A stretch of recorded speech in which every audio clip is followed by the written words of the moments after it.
자, 안녕하십니까. 이번 시간 우리 교재 306페이지 보시면 제3장 급탕설비입니다.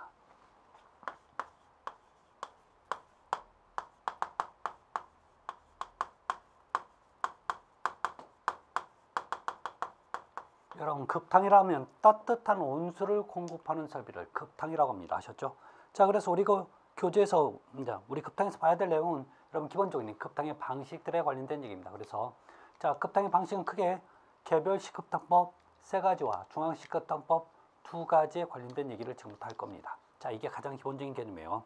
자, 먼저 우리 교재 306페이지 보시면 급탕 방식에 분리해서 개별식 급탕법에서 즉시 탕비기, 다음에 이걸 순간온수기라고 얘기하죠. 다음에 저탕형 탕비기, 기수혼합식. 자, 이 방식과 함께 중앙식에는 직접과식, 간접과식 요 2가지, 총 5가지에 대해서 얘기를 합니다. 자, 보도록 할게요. 먼저 개별식 급탕법입니다.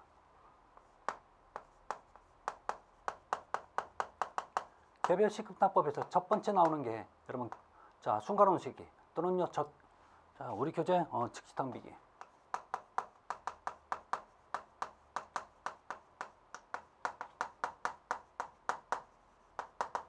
온수기 같은 얘기죠. 자, 여러분들은 이건 다 아실 거예요.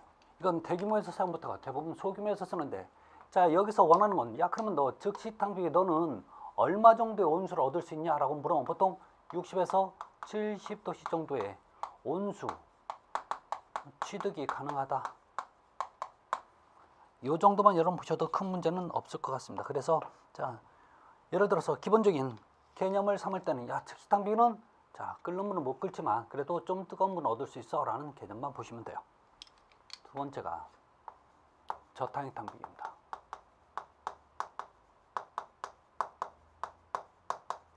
자, 이 저탕형, 자, 이 저탕형 말뜻을 여러분 먼저 해석하고 가셔야 돼요.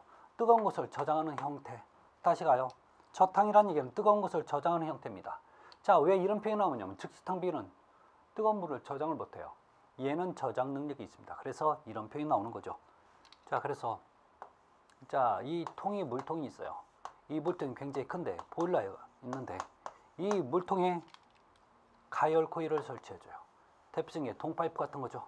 자, 그래서 물을 공급해줘요. 자, 그런데 사실 이 보일러에서는 뜨거운 온수라든지 또는 증기라든지 아니면 보일러가 없으면 전기로 꽂아버려요. 그러면 여기 안에 찬물이 있으니까 이 코일 안으로 따뜻한 온수가 찬물 쪽으로 열이 이동되는 거죠. 모든 열의 이동이, 모든 만물의 이치가 그래요. 많은 것에서 적은 쪽으로 이동돼요. 여러분, 압력도 고압에서 저압으로 가죠. 자, 그 다음에 열도 마찬가지예요. 자, 고온에서 저온으로 열의 이동이 생기는 거죠. 그러니까 이쪽 물이 나중에 따뜻해지는 거죠. 이게 여러분 저탕형 탕비기예요. 자, 그러면 저탕형 탕비기의 기본 개념입니다. 얘는 비등점의 온수를 얻을 수 있어요. 비등점이라고 하면 끓는 온도를 비등점이라고 하죠. 자, 그런데 얘는 기본적으로 온도를 세팅할 수 있어요. 자, 그래서 자동 온도 조절기가 필요합니다. 자동 온도 조절기가 필요해요. 자, 이 자동 온도 조절기는 우리가 흔히 영문으로 서머스탯이라고 표현합니다. 이게 꼭 필요하죠. 그래서 자동 온도 조절기가 별거 있는 게 아니라 여러분 전기 담요, 전기 타래미 이런 데 있는 게 여러분 지금 자동 온도 조절기가 되는 거죠. 세 번째, 그러면 이 저탕형 탕비기 기본 개념 중에 또 하나, 얘는 열 효율이 굉장히 나빠요. 열 효율이 나쁘다는 얘기는 그만큼 열 빨리빨리 뺏어가지 못한다는 얘기예요. 자, 결론은 이 열 효율이 나쁘다는 얘기는 빨리빨리 끓지 못해서 그만큼 열의 손실이 많아진다는 뜻이 바로 저탕형 탕비기예요. 세 번째, 기소혼합식이 나와요. 여기서 기수인데 여기서 기가 뭐냐면 기체인데 여기서 기체는 수증기를 얘기해요. 그래서 수증기와 물이 합쳐진 방식이 기수혼합식입니다. 그럼 기수혼합식은 개념이 이래요. 자, 얘도 물통이 필요해요. 그런데 여기 보일러인데 이 보일러에서는요, 가열 코일이 필요 없이 이렇게 배관 하나만 넣어줘. 그러면 요 안에 있는 물에다가 뭐가 들어가요? 수증기가 들어가는 거죠.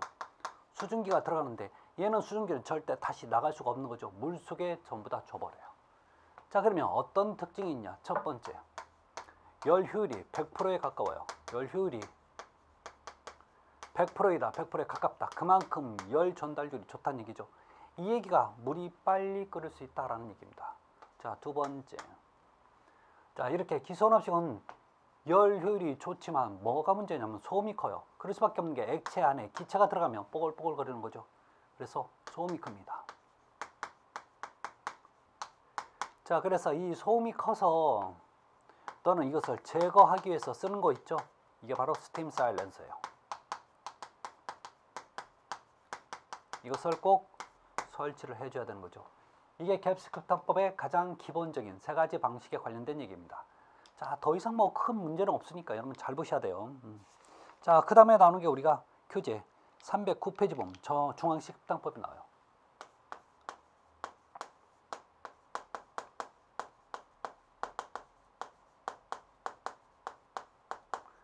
자, 중앙식 급탕법은 직접 과일식과 간접 과일식이 있어요.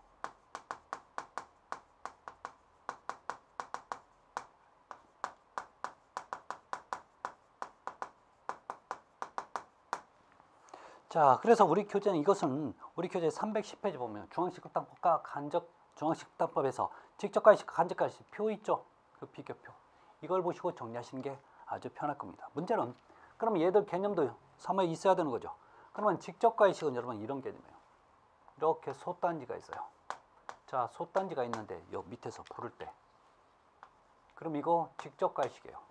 다음에 간접 과일식 개념은 자, 이렇게 물탱크가 있어요.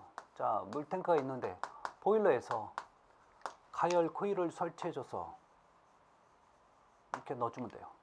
자, 그러면 이게 그림이 여러분 지금 저탱탕비와 개념은 똑같죠? 똑같아요. 자, 그러면 보일러 설치됐어요.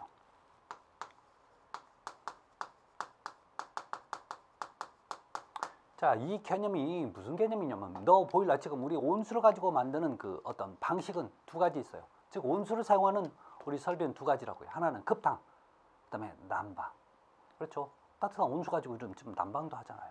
결혼 너 보일러가 너 급탕용 보일러 한 대만 필요하냐 아니면 난방용 보일러까지 같이 필요하냐 요거 물어보는 거예요. 자, 그런데 여러분 저 여기 잠깐 볼까요? 우리 솥에다 밥을 하면 국도 먹어야 될 거 아니에요. 그럼 국은 따로따로 끓여야 같이 끓여요. 따로따로. 결혼은 이 솥단지라는 얘기는 잘 보세요. 해석 잘 하세요. 이렇게 급탕용 보일러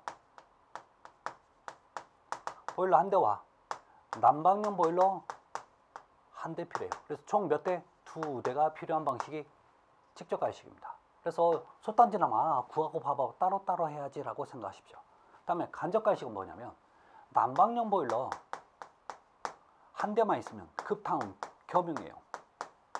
여러분 난방하려고 따뜻한 물 만들어 놓잖아요. 이걸 갖다가 내가 세수 또는 빨래, 샤워할 때 써버려요. 이러면 급탕이 겸용이죠. 그래서 자, 급탕은 겸용이 돼요. 그래서 난방용 보일러 한 대만 필요한 게 바로 간접 과일식입니다. 다음에 스케일입니다. 스케일 발생. 여러분 스케일은 뭔가 끼는 거죠. 얘는 요 솥에다 밥하면 누룽지 눌쳐 스케일 껴요. 얘는 스케일 안 낀다고요. 다음에 보일러 압력입니다. 압력. 여러분 이 솥단지에 물 끓이면 얼마나 끓겠어요. 자, 그런데 기본적으로 이건 대규모에는 못 쓰고 소규모에 쓴다고 칩시다. 그럼 문제는 뭐냐면 자, 한 사람만 썼다는 건 아니잖아요. 예를 들어서 한 가족이 4명이 있으면 4명은 또 쓸 수 있는 양을 만들어 줘야 될 거 아닙니까? 그러면 한 사람이 이거 쓰면 그 다음 사람이 기다리는데 세워라 내워라. 여러분 화력을 천천히 하면 안 되는 거죠. 그래서 화력 어때요? 아주 세게 해줘야죠. 그래서 압력은요 고압이 필요한 거예요. 자, 그런데 얘는요 굳이 고압일 필요 없어요. 한번 데펴놓으면 그 양이 많다 보니까 계속 순환만 시켜주면 돼요. 그래서 저압용에도 충분히 가능합니다. 다음에 자, 규모입니다. 건물의 규모 보셔도 상관없어요. 이거 솥단지에서 물을 많이 끓일 수 없는 거죠. 그래서 많은 사람들이 쓸 수는 없어요. 그래서 이게 소규모용 건물의 적당한 방식이고 얘는 상대적으로 커지는 거죠. 대규모 건물의 적합한 방식이 간접 과일식이에요. 다음에 가열 코일입니다. 코일. 여러분 코일 얘는 필요 없죠. 요게 코일이죠. 얘가 필요해요. 다음에 열 효율. 열 효율이라는 얘기는 누가 빨리 끓려고 물어보는 거랑 마찬가지입니다. 열을 효과적으로 사용되는 비율이 열 효율이에요.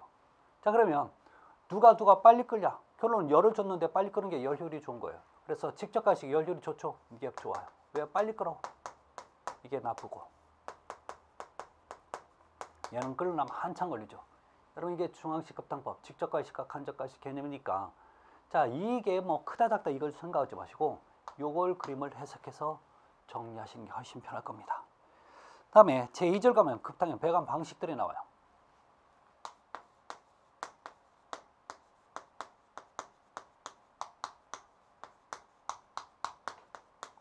방식에서 우리가 봐야 될 방식, 그러니까 배관의 방식들이 몇 가지가 나옵니다. 이건 꼭 정리를 잘 하셔야 돼요. 자, 첫 번째 단계는 일관식, 이걸 다른 말로 탄관식이라고 표현합니다. 그래서 일관식, 탄관식, 어떻게 보면 자, 같은 얘기입니다. 같은 얘기인데, 자, 그러면 어떤 개념이냐면, 자, 여러분 여기를 급탕전이라고 합시다. 여러분 급탕전이라 하면 따뜻한 온수가 나오는 수도꼭지 급탕전. 다시 가요. 급탕전이라 하면 따뜻한 온수가 나오는 수도꼭지. 따뜻한 수도꼭지. 이게 바로 급탕전입니다. 여러분 혹시 수전이라고 하면 전반적으로 우리 수도꼭지 전체를 수전이라고 얘기하죠. 아셨죠? 아니면 찬물이 나오는 수도꼭지 개념으로 보셔도 상관없어요. 자, 그렇지만 급탕전이니까 따뜻한 물이 나오는 수도꼭지 급탕전이에요. 자, 여기서 보일러가 여기 있어요. 자, 그러면 얘는 보내줘요. 이렇게 보내줍니다. 이게 여러분 일관식이에요. 관이 몇 개요? 여러분 두 개라고 하면 안 돼요. 얘는 2층이지 두 개는 아니란 말이에요. 즉, 왜 요 관이, 즉 급탕 공급관 또는 급탕관 또는 급탕 공급관 요 하나만 있다고 해서 여러분 일관식, 단관식이에요.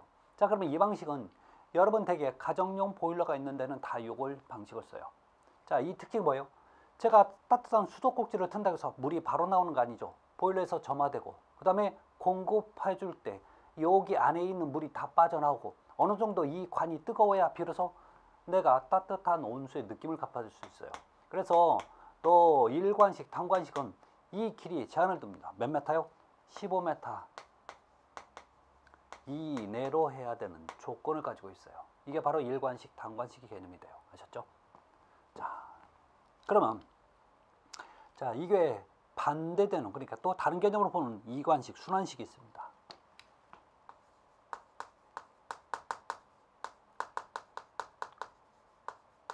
자, 이관식, 순환식. 자, 그 다음에 또 이것을 뭐 복관식이라는 표현도 써요. 그러면 이 개념은 따뜻한 물이 나오는 수도꼭지 급탕전이 여기 있어요. 자, 보일러가 여기 있습니다. 자, 보내줘요. 자, 이렇게 해서 보내줬는데 얘가 안 쓰면요 다시 돌아서 나와. 그래서 이거 다시 데펴주는 방식, 이게 바로 여러분 이관식, 순환식, 복관식이 됩니다. 자, 그러면 요 관이 뭐냐면 복기관이라고 하는 겁니다. 복기관. 이걸 다른 말로 이렇게도 표현합니다. 반탕관 또는 환탕관이라는 표현을 써요. 자, 근데 난방에 가도 여러분 비슷한 표현을 쓰는데, 여러분 가운데가 탕자 들어가면 급탕에서 쓴다는 얘기고, 가운데가 혹시 숫자가 들어가면 난방에서 써요. 자, 그러면 이 방식은 관이 두 개야. 왜? 급탕 공급관이 있죠.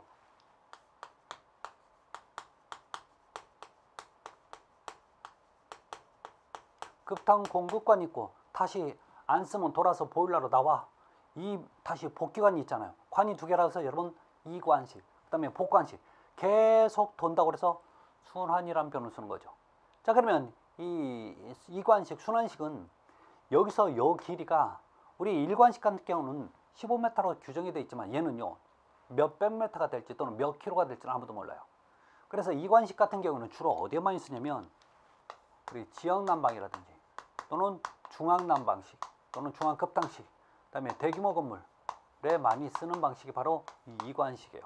자, 문제는 물어보면 이거예요. 야, 너 이게 일관식보다 훨씬 설비도 많이 들고 여러 가지 문제점 중 하나가 또 여기서 길다 보니까 열 손실이 많아지는데도 불구하고 이관식을 쓸 수밖에 없는 이유, 즉 이관식을 쓰는 목적이 물어봐요. 목적은 여러분 딱 한 가지. 온수를 틀면, 자, 수도꼭지를 틀면 온수가 곧바로 나와서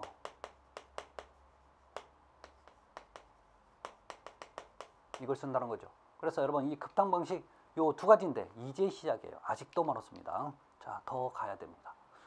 자, 그 다음에 여러분 311페이지 보면 공급 방식에 따라서 역환수 방식이라고 나와 있죠. 이것도 공부하셔야 돼요.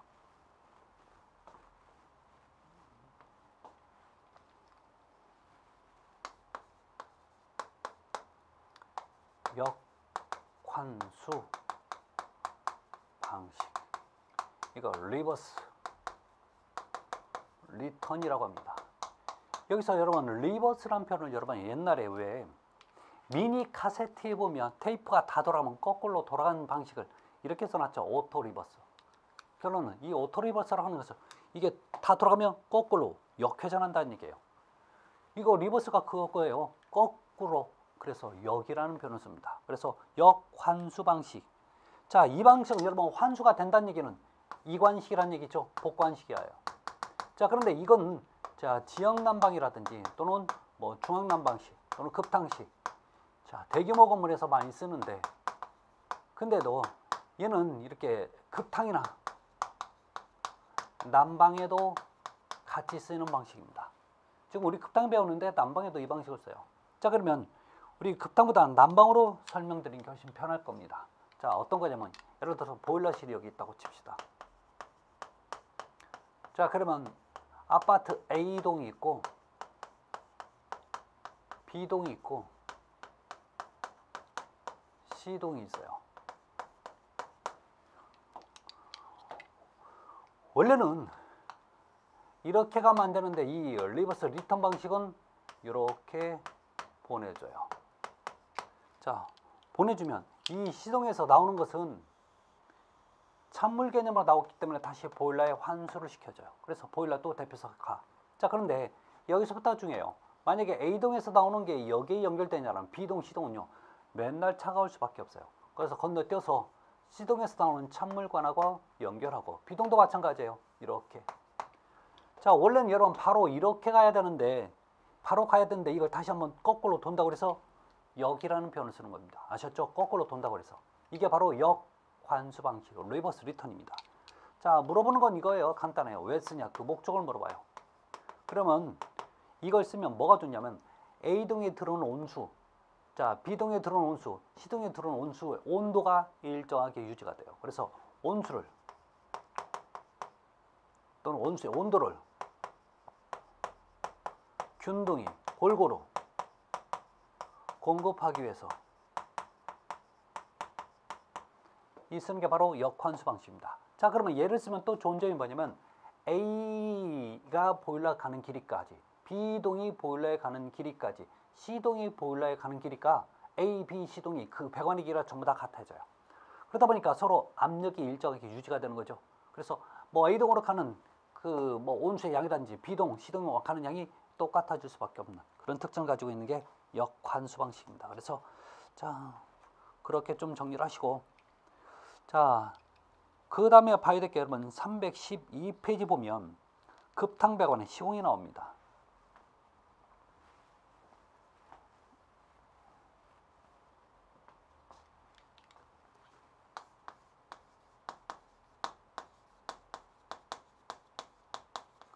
자, 급탕배관의 시공에서 우리가 봐야 될 게, 자, 여러분 313페이지 보면 세 번째 배관의 신축이음 나와요.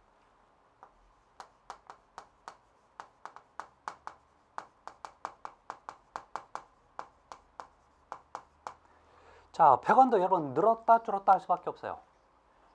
외부에서 열을 받아서 그러는 것보다 사실은요, 이 배관 내부에서 뜨거운 게 지나가면 결론적으로 이 배관이 뜨거우니까 늘어나고 이게 식어버리면 또 다시 줄어드는 거죠. 어디선가 이 늘었다 줄었다는 것을 흡수를 해주거나 아니면 그것을 감당을 해주는 게 없으면 이 배관이 서 있거나 아니면 요 수평으로 되어 있는 게 이렇게 밑으로 처지거나 아니면 수직인 배관들이 휘어서 나중에 결국은 무너지는 원인이 되는 거죠. 자, 그래서 배관의 신축이음의 종류에 대해서 배우는데 첫 번째 나오는 게, 자, 우리 교재 볼까요? 스위블 이음이에요. 스위블 이음. 자, 이 스위블 이음은 기본 개념이 어떻게 되냐면, 잘 보실래요?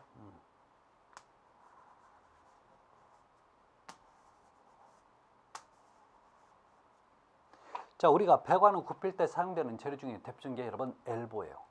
자, 요 엘보입니다. 자, 그래서 이 엘보를 갖다가 이렇게 연결을 해줘요.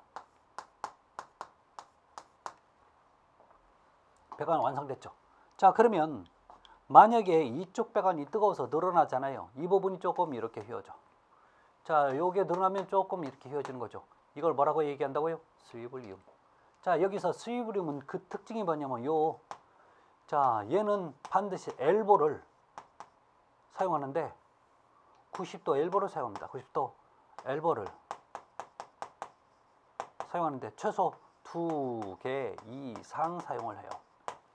자, 이렇게 2개 이상 엘보를 사용하다 보니까 이 부분에서 이제 왔다 갔다 신축을 해주는데, 문제는 이렇게 얘들은 연결 개수가 많아질 수밖에 없어요. 그래서 이음 개수가 많아져요. 이음 개수가 많아지면 뭐가 문제가 생기냐면 그만큼 누수의 우려도 큰 거죠. 자, 그래서 누수의 우려가 커서 너는 반드시 고압용으로 쓰지 못해요. 저압용으로 사용됩니다. 아셨죠? 저압용으로 사용돼요. 자, 두 번째. 우리 교재 나오는 게 여러분 슬리브형이죠. 자, 우리 교재 옆에 슬리브형 보면 여러분 가운데 부분이 그 관 안으로 쏙 들어가요. 자, 그래서 슬리브형이 있는데 이건 크게 뭐 제가 설명할 것도 없고, 그다음 벨로즈 타입이 있어요. 이 벨로즈 타입도 외부에서 보면 거의 비슷해요. 우리 교재는 여러분 뒤에 보면 좀 다르게 표현되어 있지만, 자, 결론 저 부분이 이렇게 주름이져 있죠. 그 주름진 부분이 늘었다 줄었다 하는 거죠. 이게 여러분 지금 벨로즈형이에요. 자, 이것들은 공장 제품인데 뭐 큰 무리는 없고 종류만 좀 봐주세요. 그 다음에 네 번째 보시면 무슨 얘기가 있냐면 신축 곡간이 나와요. 이 신축 곡간은 우리 교재처럼 배관이 이렇게 가다가 이 부분에서 이렇게 굽어놔. 그러면 이 배관이 뜨거워서 늘어나잖아요. 그럼 얘가 이렇게 되는 개념을 가지고 있어요. 이게 여기뿐만 아니라 여러분 아파트가 여기 있어. 그래서 가스 밸브가 가다 보면 이렇게 가스 밸브가 이런 식으로 돼 있는 데가 있을 거예요. 수직관에 보면. 결론, 이 부분이 결론은, 자, 얘가 늘어나면 이렇게 된다고요. 이것도 이렇게 되고, 이런 개념을 가지고 있는 게 여러분 신축 곡간이에요. 그러면 이 신축 곡간은 여기를 전부 다 뭘로 마무리 짓냐면 용접을 해버려요. 여러분 용접을 한다는 얘기는 그만큼 접합이 뛰어나다는 얘기죠. 그래서 얘는 누수 우려가 없기 때문에 가장 고압용으로 사용됩니다. 그래서 고압용으로 사용되고 고압용으로 사용이 됩니다. 그래서 가장 고압용은 신축 곡간이고 저압용은 스위블리움이 되는 거죠. 이 개념 확인하시기 바랍니다. 자, 그런데 얘는 설치 간격이 존재합니다. 설치 간격이 있어요. 그래서 이 신축이음의 이음 설치 간격 좀 보자고요. 자, 설치 간격. 첫 번째, 얘는 수직 배관에 쓰는 설치 간격은 보통 10에서 20m마다 설치를 하게끔 돼 있고요. 두 번째, 수평 배관에 사용되는 건데 이 수평 배관은 관의 재질에 따라서 달라요. 그래서 동관일 때는 보통 20m마다 설치를 하고, 자, 이게 강관일 때는 30m마다 설치를 하게끔 되어 있어요. 그래서 이 개념을 좀 정리 좀 하십시오. 자, 그 다음에 나오는 게 여러분 네 번째 팽창화가 팽창 탱크에 관련된 얘기입니다. 자, 우리 교재 314페이지에 나와 있죠.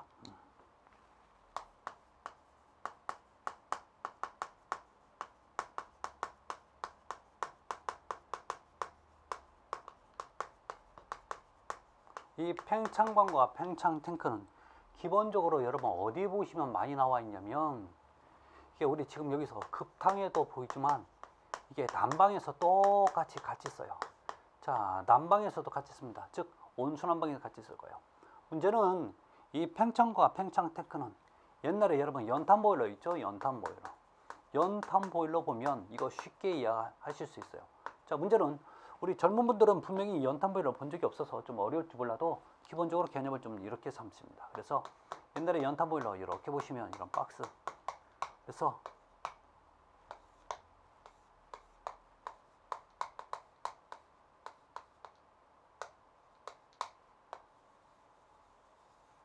이런 거죠. 그래서 여러분 요 구멍으로 보일러 화력 조절합니다.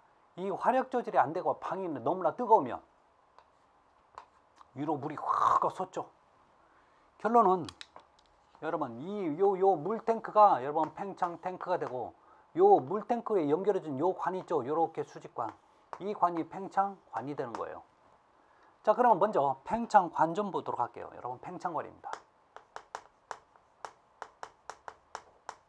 자, 이 팽창관은 자 급탕 수직관을 연장해서 어디까지? 팽창 탱크까지 자유개방시켰다는 표현 나와요. 자유개방시켰다. 이 얘기는 절대 너는 막아버리면 안 된다는 얘기예요.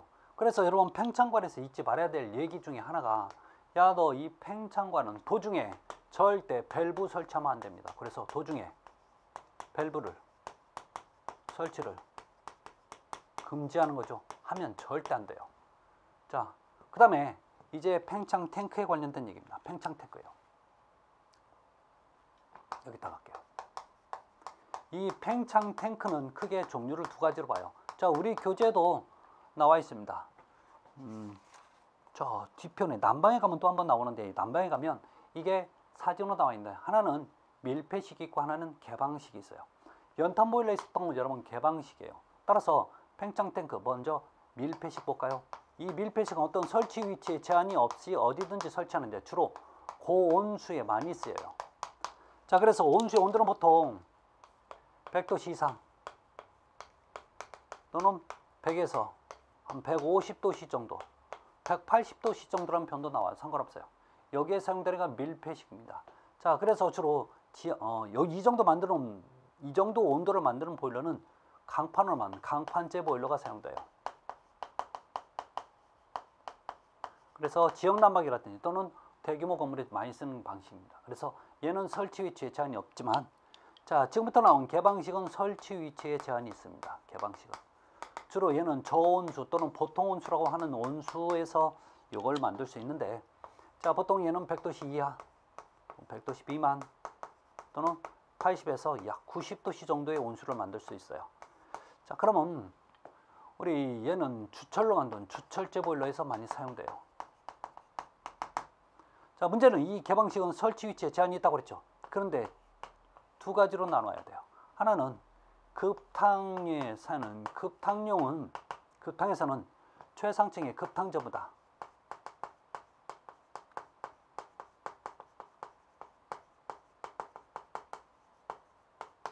5m 위에 설치하고, 난방은 최상층 바닥보다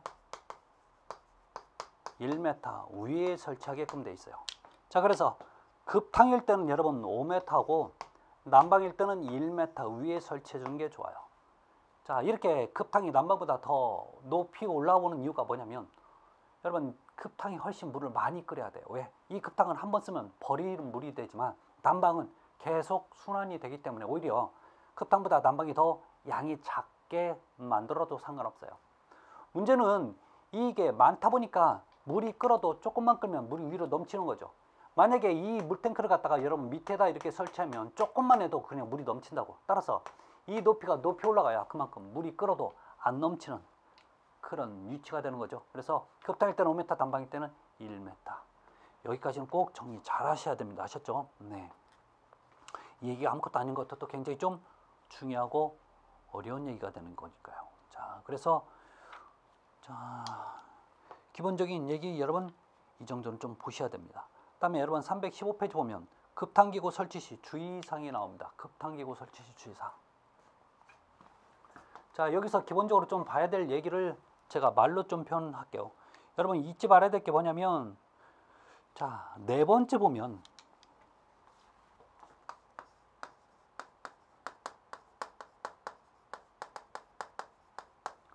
주의사항에서 여러분 네 번째 온도계가 나와요.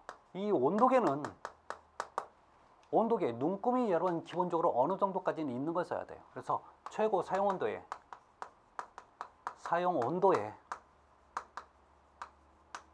1.5배인 제품을 사용해야 돼.